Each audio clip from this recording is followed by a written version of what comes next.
not an attempt to assess, diagnose, or treat any mental health or illness condition. Please consult your physician, psychiatrist, or psychotherapist for personal matters.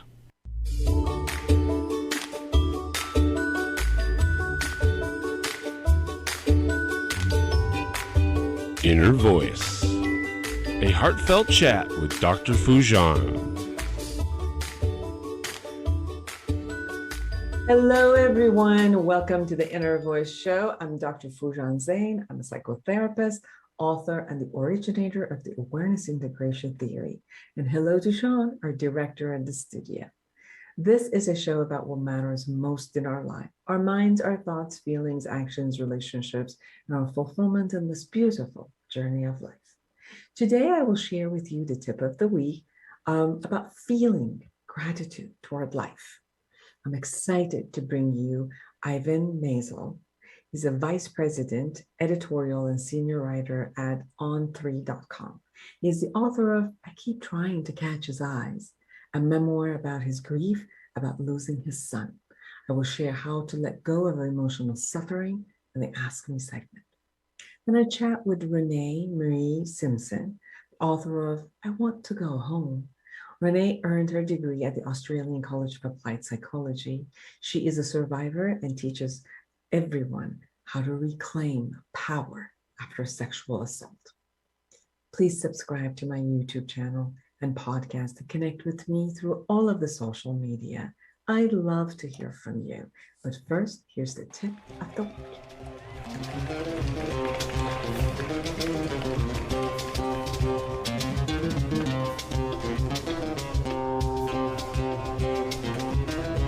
Here's the tip of the week. I completed 60 years of life this week. I remember when I was very young, about 4 or 5, I thought 40 was so old that I would not pass beyond it. Well, I guess I did. I earned 20 extra years for that little girl and committed to doing a minimum of 20 more years, more productive years. I'm the happiest I've ever been, happiest that I've ever felt in my life at this age of 60. And I feel blessed. First 20 years, I experienced the love of family, play, exploration, the wonder and the wow. And then parents' divorce, abuse, migration, loneliness, confusion, depression, and pretty much survival. And then for the second 20 years, I pursued the path of self-awareness and healing, all that had happened in the first 20 years. And for the past 20 years, I shared all that I knew about healing the inner self with people who were on a healing journey. For the next 20 years, I'm committed to supporting eradicating emotional suffering. Yes, eradicating emotional suffering. Past week, Dr. Aaron Beck, one of the founders of the cognitive behavioral theory, passed away at the age of 100. His tremendous gift to our society was to focus on our distorted perceptions and beliefs and taught us how to challenge them. His contribution to the field of psychology has been monumental. I'm forever grateful to him for what he has brought into my life personally and my career. I just finished the session with someone who had lost their parents at an early age and was abused by her adoptive father. After 6 sessions of working through the awareness integration theory, she shared that she was feeling light with no sense of depression, no sense of anger nor anxiety. She stated that her frame of mind has changed so much, and releasing the past traumas with this new perspective had left her light, feeling light, and in better communication with everyone around her. Because when she was angry, all that was showing up was anger, and it would kind of destroy the communication and intimacy and closeness to everyone around her. That is what I mean by eradicating emotional suffering, letting go of what we do to ourselves, even when we have endured the events that life has actually sprung upon us. Every day, I have the privilege of working with people who are shedding layers of their unfounded and unrealistic beliefs, learning to regulate, feel, regulate their feeling, release their feeling, and choose to cherish their life as is, or to invent a life they desire within the world as is.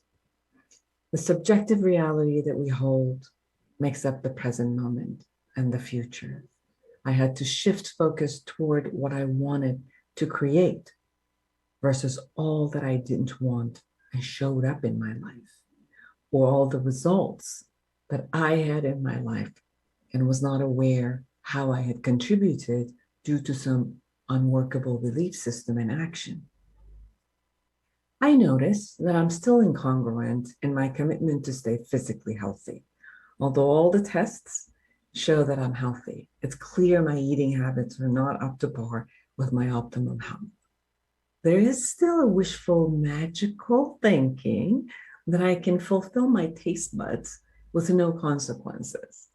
So my promise and my commitment are for the next 20 years for my actions to be toward creating optimum mental and physical health for myself. And that's a promise that I'm giving also to you, so you can hold me accountable. I'm grateful for everyone who's in my life and allows the privilege of being in theirs. Now, what about you?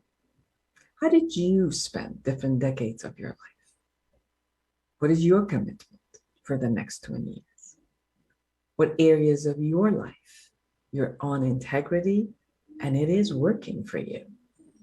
And what areas of your life have not been congruent with your life, your actions?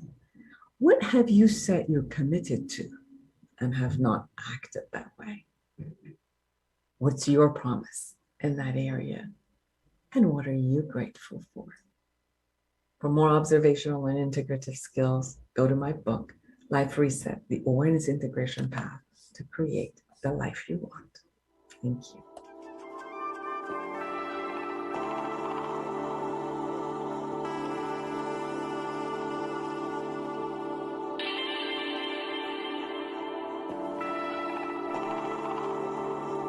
Welcome back, everyone. I'm Dr. Foojan Zeine, and I am so excited to have Ivan Maisel with me. He is the Vice President, Editorial, and Senior Writer at On3.com.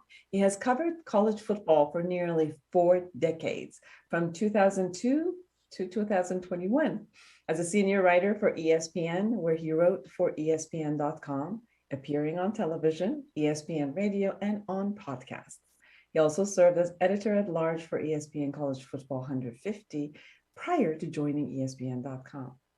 Maisel covered national college football for Sports Illustrated, Newsday, and the Dallas Morning News. He has been honored 8 times for Best Story for the Football Writer Association of America and twice by the Associated Press Sports Editors, which is 2019 named him one of the 10 best sports columnists. He is the author of I Keep Trying to Catch His Eyes. Welcome to the show. Thank you for having me. You decided to write a beautiful memoir of loss, grief, and love. This is about your son.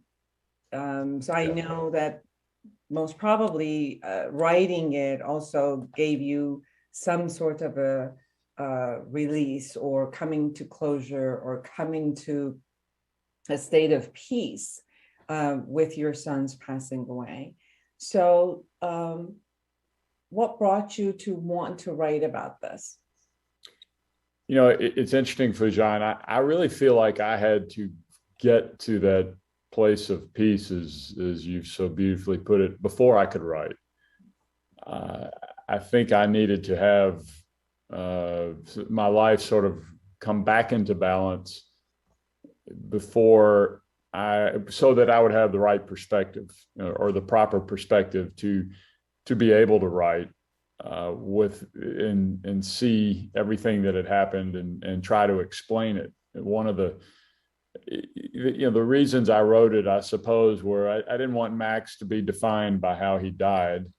I wanted people to know who he was, and also I was so bad at grief and so bad at grieving before this happened. And I learned a lot. And what I learned is that there are a lot of people who are like me, who don't really know how to handle grief or to handle friends and acquaintances who are grieving. And so I wrote this sort of, the phrase I used in the book was to be a docent through my grief, that maybe I could show people what it was like and they would handle it better. Your son chose to die. And I know that people who choose to end their life, there's a process that they would go through in order to create that for themselves. And you said, I don't want other people to define him by that. And I get it, that it's as if that if somebody chooses that path, then there's somehow like a shame and a guilt around it, or there's the aspect of making the person wrong about that decision, as if like if they pass away because of an illness or an accident, they're innocent, and if they chose something in their life, that they're no longer innocent. How was your experience as you had to face this? And I know as a parent, how hard it must be for you and your wife to have to face that your son chose this path for himself. Mental illness it's insidious, and it can be as deadly as cancer. And I didn't have a lot of trouble coming to that conclusion, to be honest. And I am aware of the stigma, and that's why I reacted the way I did. But I didn't want to be defined by the stigma, and I didn't want Max to be defined by the stigma. And if I kind of felt like especially in the early days and weeks, we had all we could do to get one foot in front of the other. And laying everything out in the open the way we did was a little bit of a self-defense mechanism. I didn't want to have to worry about remembering who knew what. Yes. And I think the phrase I use in the book is that mental illness needs sunlight. And the better it can be explained and accepted, the quicker we'll find better ways to treat it. Yes, absolutely.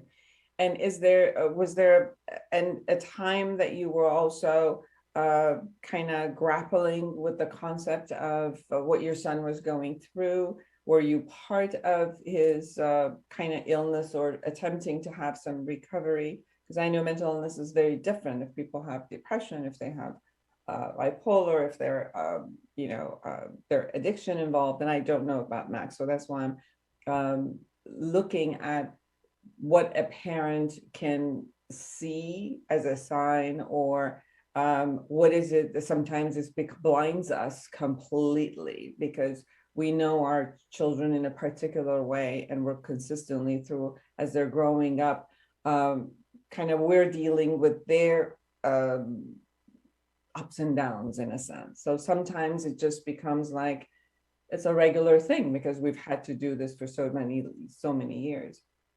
Sometimes it takes us by surprise, and sometimes it doesn't. Well, I think we were on both sides of that answer. We knew that Max was being treated for depression. We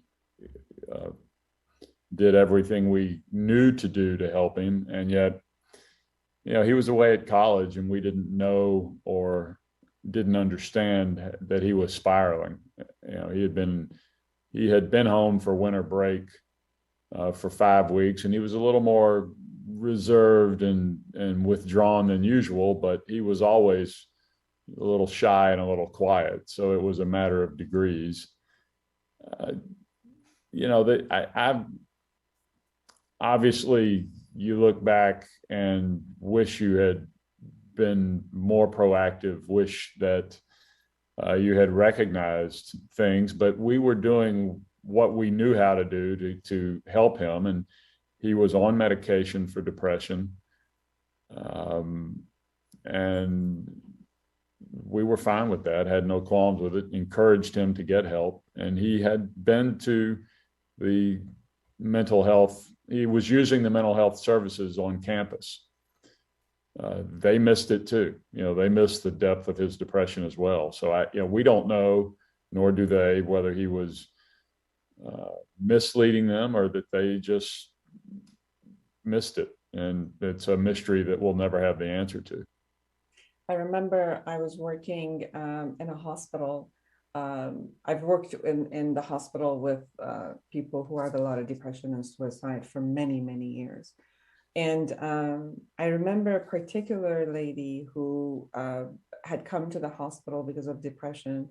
And it was like a 51-50, it was a hold for a long time.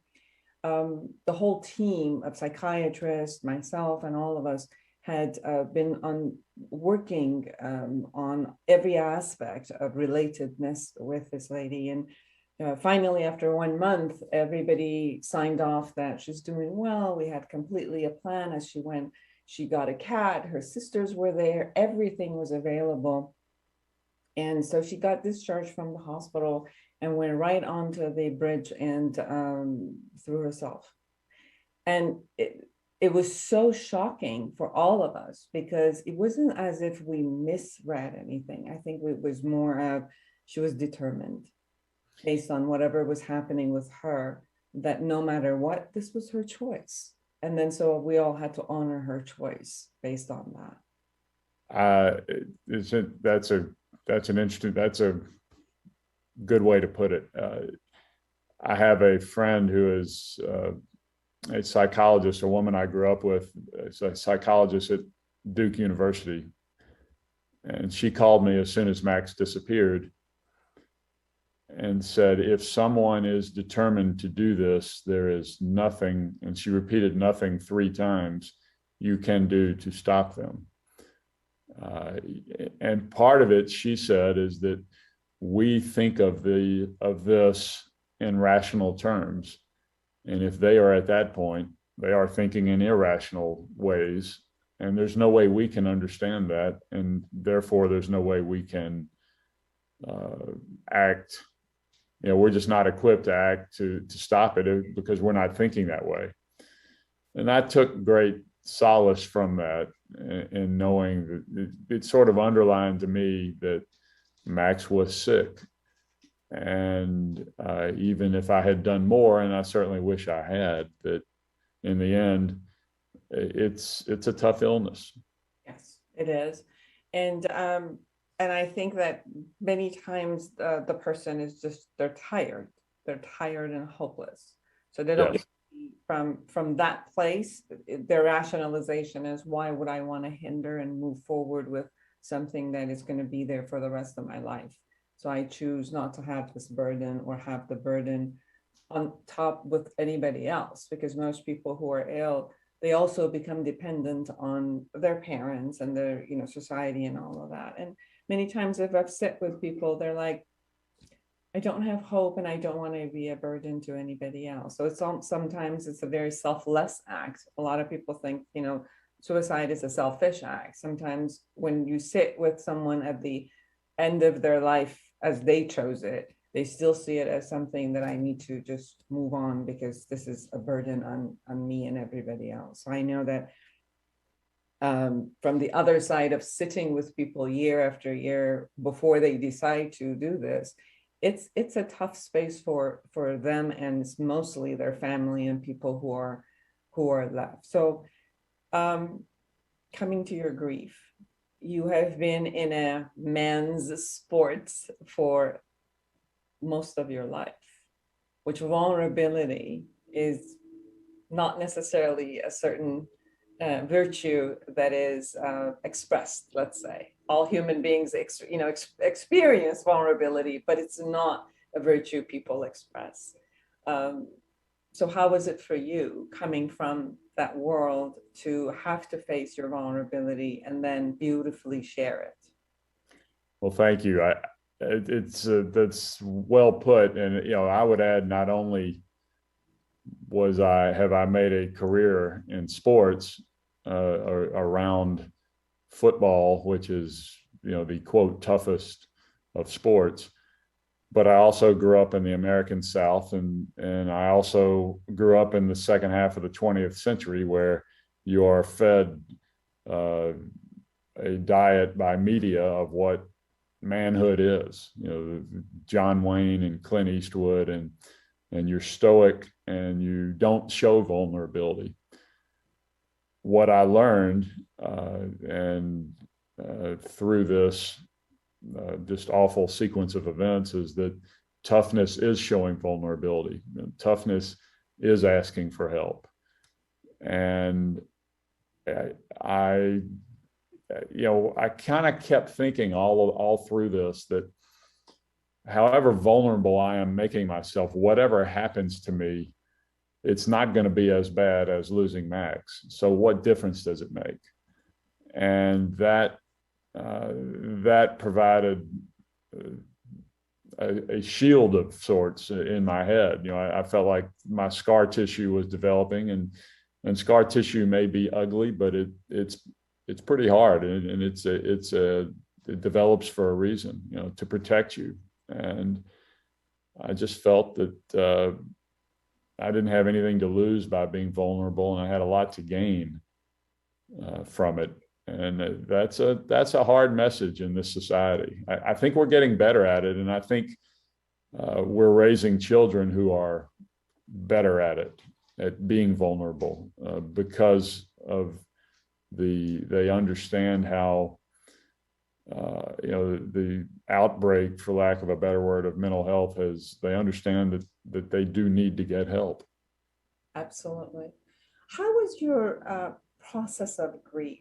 What did you learn from this type of process as you went? And some people say that grief has cycles, that we go through the shock, then we kind of get angry and then bargain around it. What if?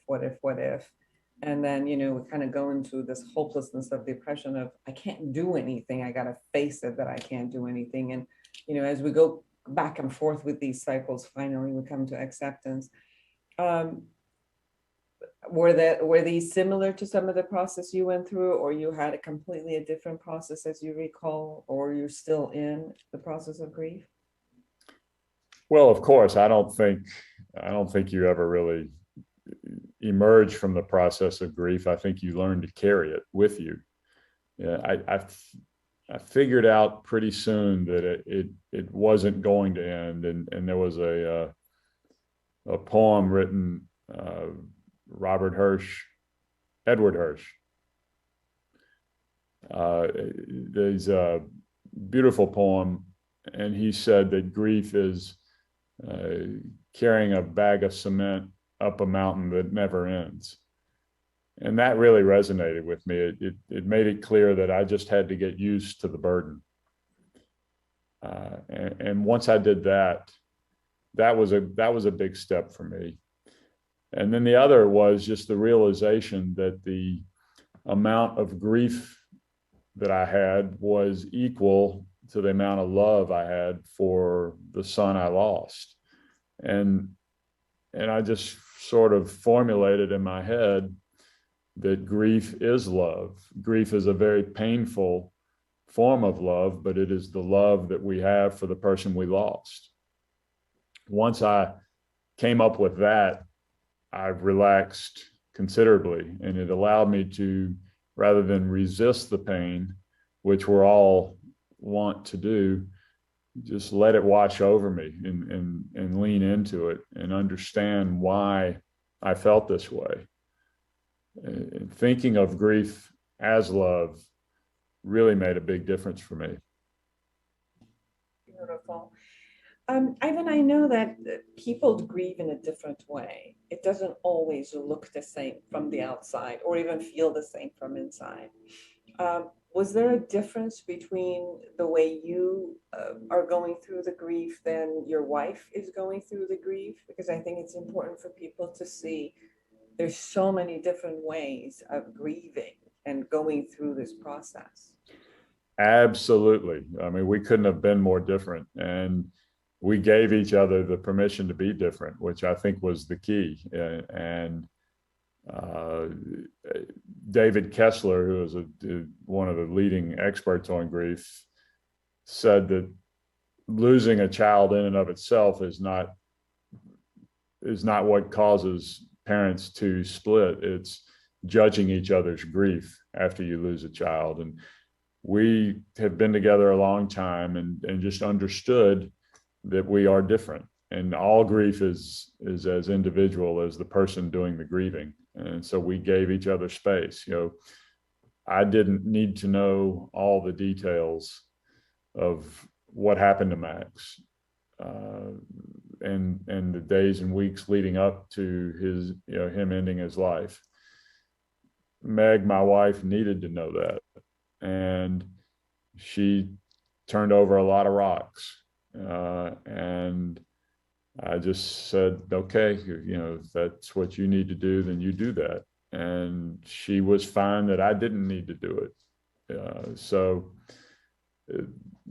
That's, we had a strong marriage going in. We may even have a stronger marriage now. I don't know, but I think the ability to trust one another went a long way toward helping us withstand this.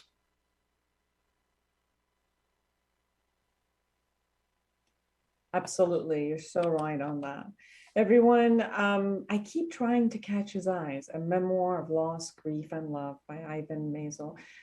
Ivan, we have about 1 minute. Anything that we haven't touched upon that you really want people to know? I know people resist grief. I mean, obviously I was one of the kings of that. But if you live long enough, you're going to lose somebody. And that's the reason I wrote the book, is to help people understand grief and what it's like and how I was able to learn to carry it. There is a lot of sadness in the book, but there is also humor and everything that is a life. I mean, we made the decision early on that we were going to continue living our lives, because if you curl up into a ball, as you surely want to do, you're going to miss whatever comes next. So it was just a question of how to carry this with us as we continue on our way. Absolutely. Well, everyone, Ivan Maisel, and please get the book, I Keep Trying to Catch His Eyes, a memoir of loss, grief, and love. And you wrote so beautifully that Max never liked taking pictures. So you kind of have this beautiful picture of the back of him as he was looking away. And he said that's usually how he wanted to be. If he was going to be okay in the pictures, it wasn't facing face to face. So. Well, he took that photo. He had a class assignment in college to take a photo for a book jacket of his photography. And so now he's a published photographer and has a book jacket. Beautiful. Thank you so much for spending the time and being with us. Thank you for having me. And everyone, we'll be right back.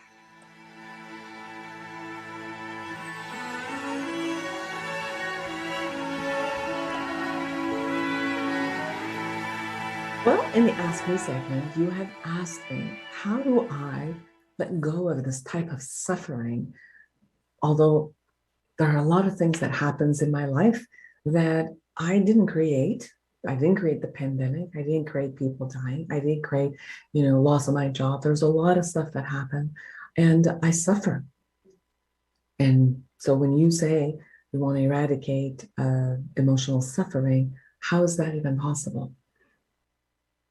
Things happen in our life that is beyond our control.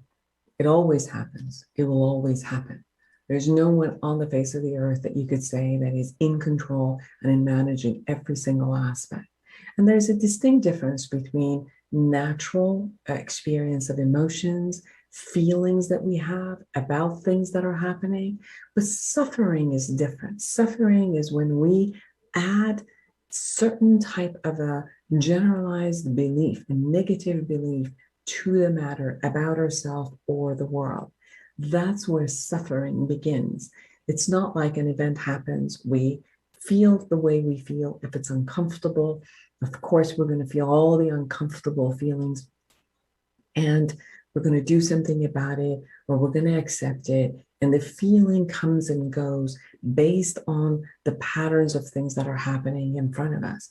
If somebody passes away, the natural feeling is to go through grief, is to be sad, is to go through the loss and then release and let go. If we lose a job, we're going to go through the feelings of loss and maybe anxiety, maybe sadness, maybe shame. Those are all emotions that show up appropriately to some matter. And as we think about what we're going to do with the matter, either we accept it, do something, change it, our emotions and feelings will change with that. The suffering is when we get stuck in something. And usually the stuckness is because we're not going to take whatever it is and we'll say it shouldn't be this way. And it's either my fault because of my character or it's the world's fault because it just wasn't going to give it to me. And that piece of suffering is that stuckness that we create. That's the one that we need to learn to let go, to watch the belief system and thought process that is side by side with that and start doing reality check, opening it up, learning the skills of being with what shows up, being with an emotion and the feeling that shows up, seeing what you can do about it, do what you need to do, and accept the rest. And then that's how the suffering is alleviated. Thank you.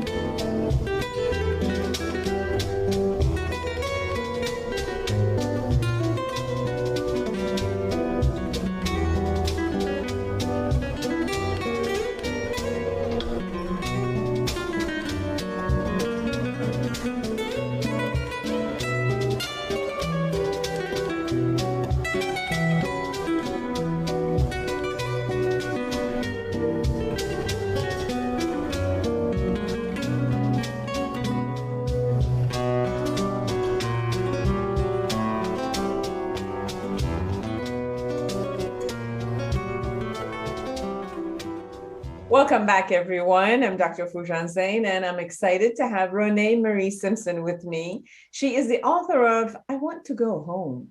And based in Sydney, Renee earned her degree at the Australian College of Applied Psychology. She is a survivor and teaches her readers how to reclaim power after sexual assault.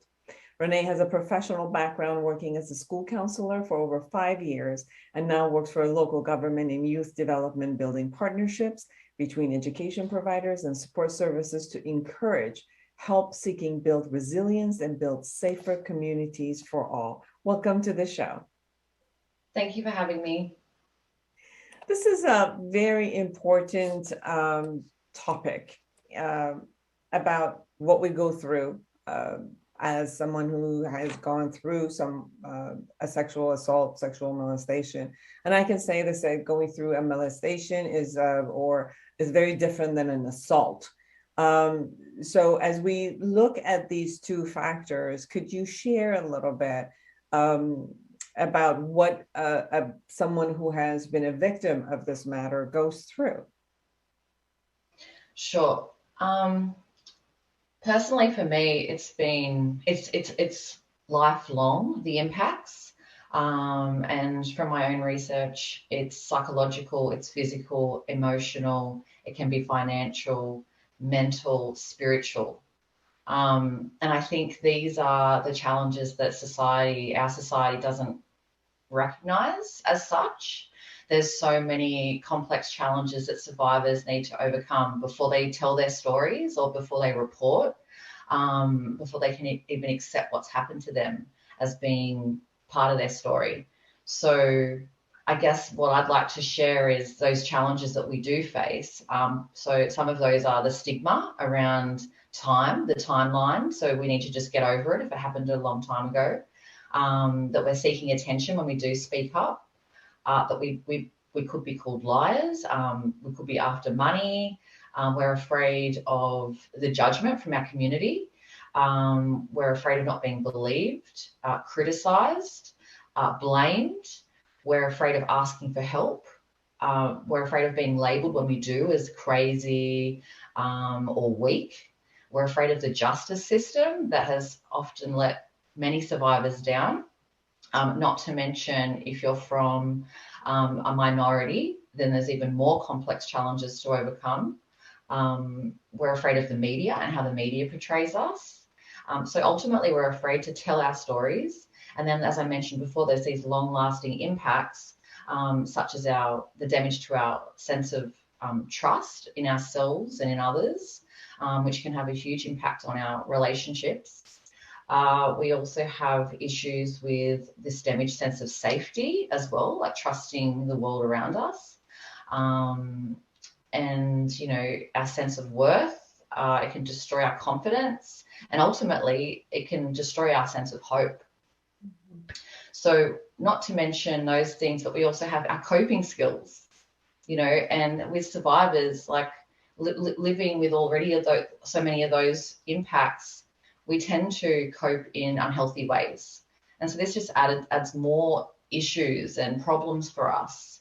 So I think it's really important that we acknowledge the path of the survivor and what they go through internally before they even come forward with their story. Absolutely. And I think that there's a lot of, the victim shaming, as if the person must have done something for this to get created and for them to be, part of this, not that it's,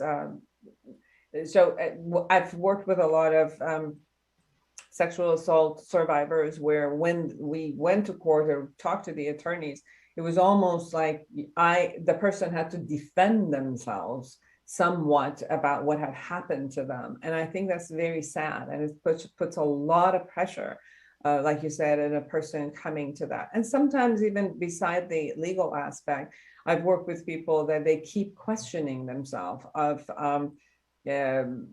am I a damaged good for the rest of my life? It's, did I do something that I deserve this? Or is it my fault that I was desirable? Or it's one of those, unfortunately, is one of those traumas that the survivor takes on the shame and the blame of the person the perpetrator, which is someone else has done wrong, but the survivor is the one who constantly questions themselves. And then the world around also questions them. Exactly. It's a sad reality, but that is exactly how it is.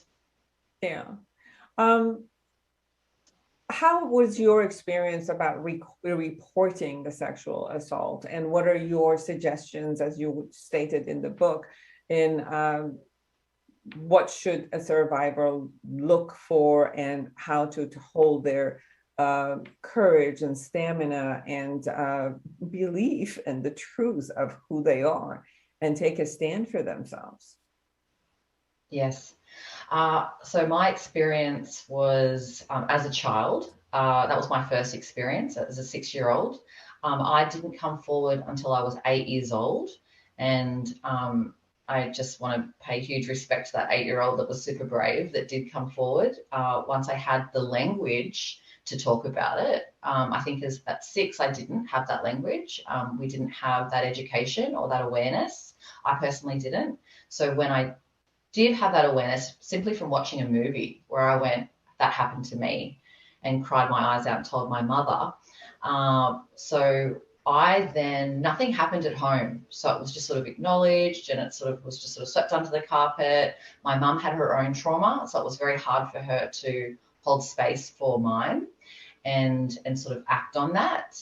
I really wanted to report. So I ended up speaking to a school counsellor that helped me come back and have that conversation with my mum around, hey, I really want to report. And she advocated for me to my mother that this is something that was really important to me. So we went through that process. I didn't have a positive experience. It was very much like my word against this man's. So I was actually advised not to pursue it because the police officers said, this is going to be quite traumatic for an 8-year-old. The justice system will, pretty much what you said, will shame her, make it look like, that this could be an 8-year-old acting out. So that doesn't leave a very good impression to start with. So it was left, and I didn't have counselling. That was in my family. It was sort of, no, we don't need that. We're fine. Let's move on with our lives. So then when it happened to me at 21, and that was a rape by a friend, I didn't trust going to talk to my family again. I didn't trust seeking out help. I didn't know about the amazing support services that were actually available. So my advice to survivors now is, if something like this happens to you, it's really important to find someone that you do trust to talk to about it. And I would always start with a sexual assault support line, because they're not going to force you or push you or coerce you into anything that you don't want to do. They will simply give you the information for you to make informed choices about what would help you, what you think you need. And for me, I needed some medical attention at the time. That would have been a great place to go. Maybe if I didn't want to report, that was still a place that I could go. Or if I wanted to seek counselling, they could have helped me with that. And there are so many free services that I think, if you're in a financial position where you're afraid, I don't have the money to deal with this, like, there is so much support out there. We're really quite blessed for that. So I think it's really important to acknowledge that you are worth it. You are worthy of that support and that help, and that you don't need to suffer in silence. Even if you don't want to tell your family, there's so much support before that step. Yes. One of the things that you said, it brought me to many of the communities that are very close-knit societal communities. And the families are all kind of together. When somebody has been assaulted by a family member or a friend of the family, coming to talk about, even when families, like the parents are rooting for you and coming and taking a stand for you, it breaks the whole family and the society they're in. People start becoming, taking sides, and, the whole conversation becomes the prevalent conversation of that family system, and they kind of start looking at the person who was survived as if she or he is the cause of this turmoil. Like, they don't see the perpetrator as the cause of this. It's almost like it's okay if they do whatever they do, and as long as we hush and don't talk about it. I've seen so many of my clients where even the little girls or the little boys came in to me and they said, I'm even sorry if I said something, because after that, life changed in so many ways in the family system, not only the legal system, but even the family system. And to me, that is very sad that we don't hold the perpetrators responsible, and we consistently go back as family and look at the person who is surviving from that perspective. What are your experiences? Yeah, absolutely. I think that's right on point. So I think I follow a lot of really great survivor pages too. I think that's a really great place to start too. There's some really great ones on Facebook and on Instagram. So I think even following those pages for inspiration and sexual assault awareness advocates is also a really great place to help build that strength. I think it's such a hard one, because everyone has such a unique experience, and we're afraid of any of that negative attention. No one wants that negative attention. So I think it's really important, as individuals, no matter who you are, in where you stand, whatever your role is, whether you're a parent, whether you're a colleague, whether you're a decision maker in business, I just think it's so important to acknowledge that the survivor, it's not their fault. They are not to blame. It doesn't matter what they have done, what they wore, whether they were drinking, what circumstance, it doesn't matter. That survivor is never to be blamed. We always need to hold that perpetrator accountable. And so then it's another question, how do we do that? How do we do that? And every family is going to do that differently. So I don't have an answer for that one. I really think that's, how you choose to how that family chooses to treat that person. Like, are you going to follow the justice system? Are they going to ostracize that person? Are they just going to keep the other children in that family safe? Yes. And I think that your book gives a lot of education to people where they can see what the process is. And I think when people are educated and they can see the process, then they can choose accordingly and informatively in what they need to do based on their family system and what's going on with them. That's right. Moving along to the healing aspect of this, what were your process that worked with yourself and other survivors in going through this healing process? Especially, I think that it's different when you have been assaulted or molested as a child as you go through the process, or you're a young adult and get raped. I think there's a difference between the two and how we heal. Yes. So I would say for me, I ran away. That was my first sort of response was, I'm going to pretend this never happened. That was sort of some advice I was given too from a friend. So I did that. I tried to bury it, pretend it never happened, but it was surfacing, in these unhealthy ways. I was drinking a lot, partying, just trying to pretend that this wasn't real. This didn't actually ever happen. I wanted to reject that this was a part of my story. So I, did everything I could to run away from it, but eventually it surfaced. I couldn't run away from it. It presented as aggression for me. And eventually, I had people that were like, hey, you okay? But I couldn't even really put my finger on what it was at the time. And then I went on this beautiful, amazing sailing trip. What seemed to be this beautiful, amazing sailing trip at the start from Gibraltar to Phuket for 3 months. And I was faced with all of these challenges, which I really think is like life, right? So here we are just trying to navigate our trauma, bury our trauma, but then we have to deal with life. And life's going to keep throwing you challenges. And I think eventually we crack, or we kind of have to realize, hey, we have to acknowledge what's really underneath the surface here for us to actually start dealing with all the other stuff. So for me, I had to really accept that the reality of what happened to me, and accept that, hey, why am I beating myself up about how I'm trying to cope with this? I'm doing the best I can with what I know how. So I'm going to forgive myself for that. I'm also going to acknowledge that it wasn't my fault. I had nothing to do with what happened.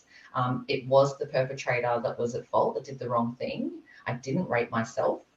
And then it was about putting myself out of my comfort zone to really start to live in a different way, to sort of find different ways to heal. So for me, that was about finding time out, stillness, practicing mindfulness. And that was something that I hadn't heard of at the time, but being on a boat, there is so much quiet and stillness, and you're surrounded by nature. And I'm quite a deep thinker, so everything in nature was this beautiful metaphor for like how I was feeling inside. So if the sea was all rocky and chaos, I was like, this is how I'm feeling. And, and when the sea was nice and still, I'm like, this is what I'm looking for. Like, this is what I want in my mind. I want this stillness. So I think it's really important that we take that time out for ourselves to just acknowledge our stories, to find, get out of our comfort zones and find different ways or modalities that work for you. So for me, I love yoga, I love meditation, I love sound healing, listening to really amazing relaxation playlists, but I'm always playing in that space. I'm always, trying new things out to see, because some things might work today, some things might not work in 5 years. So it's always just being open-minded and sort of making it an adventure. I really believe in making healing an adventurous journey for yourself. I know it's scary, but it can be fun, and it's so worth it. Once we start practicing these new ways of living, we can really liberate ourselves, and we can really find that confidence. And once you get out of your comfort zone and you start throwing yourself into like doing things that are hard or uncomfortable, I really think we find this confidence in ourselves that, hey, I can do hard things. I can be vulnerable too. That's so important to when we share our stories and our vulnerability, and we allow ourselves to cry or grieve, whatever those feelings are, allow them to come to the surface in healthy ways. I really think that's That's key. Absolutely. I know that there's a way of not trusting the world in a sense. Even some people, when they've been assaulted by people who they're supposed to be loved by and trusted, then we lose the trust in who they are, and then lose the trust in the capacity and capability of us and making decisions and what we do and how we could protect ourselves. So as I was hearing you, I was also looking at how to bring back this trust of who I am and the greatness that I have, and then also be able to assess and trust. There are a lot of great people in the world that we can trust, and we don't have to feel lonely and just shut down all the doors because there is one person out there who attempted to harm me. Um, so it's important, as you were saying, to also open your world again, instead of isolating, going in, under a cave and saying that this is the only place that I will be safe if I'm just shutting down, versus opening ourselves up and, being with people who love us and they see us and they love us for who we are, and for us to come back and start loving our bodies and who we are actually within our body. We have about 1 minute. Is there anything we have not shared and you really want our audience to know about you and about your book? Yes, my book's available on all major platforms. So Amazon, Book Depository, Barnes and Noble. I think it's a really beautiful, gentle place to start the healing journey. It's not trauma in your face. It's a really beautiful journey, a really beautiful travel memoir as well, a beautiful romance. There's so many things about building trust and building safety and building confidence. So I think, yeah, if you're someone that's thinking about telling your story, I think it's a really beautiful place to start in a way that's relatable. Beautiful. So yeah, because I think at the end of the day, your story really matters, and the world really needs to hear it. So I think it's about, we've just got to be brave and find our courage to share. I do believe we can change the world with our stories. Beautiful. Renee Marie Simpson, everyone. I want to go home reclaiming power after sexual assault. Thank you so much for taking the time to be with us. Thank you so much for having me. It's been a pleasure. For all of you who are out there, create an amazing life for yourself and everyone around you. And until next week, bye-bye.